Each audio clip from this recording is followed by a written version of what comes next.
my agent had discussed The Girl with the Hungry Eyes, and it was just a total ego trip. Floor-to-ceiling photographs of you, and it just happened to be a fabulous session. They arranged an entire day, so for almost the rest of my career, I was using these incredible shots from Harry Langdon. We had when would I have had a chance to have an entire day, with somebody who is, you hire him to take your pictures, and an hour, like $1,000, maybe $2,000, I don't know.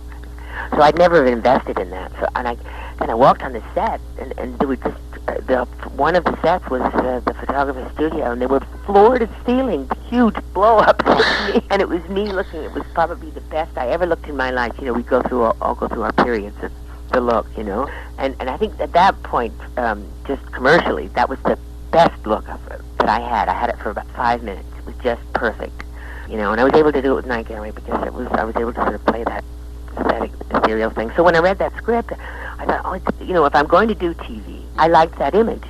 It was just interesting enough and offbeat enough for me to make the switch. You can imagine that show for a person's ego. I looked out a window, and there was literally they had made a big billboard out of me out there sipping beer, I think it was, or something. And it was huge billboard poster size, triple life size, quadruple life size. And I remember on the set, you could look out of the window of the set, because they used one of the streets with some of them actual buildings, streets on Universal. And they had literally across the street erected this huge thing.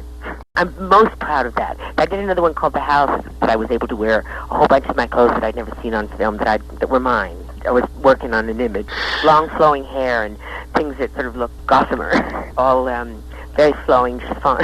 Yes, and they did some slow motion, I think, of me running, and the chiffon was, and the hairpiece was blowing in the wind.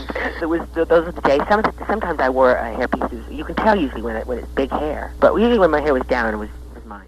He was in on the wardrobe. He came to look at me as the girl in the wardrobe. He wanted to see, and right away he just loved it.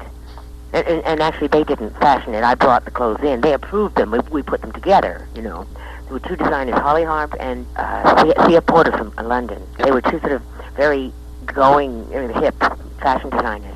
And Thea Porter was very gypsy-ish. I wore most of the things that were with Thea Porter in the Girl with the Hungry Eyes. You see, I just come from England.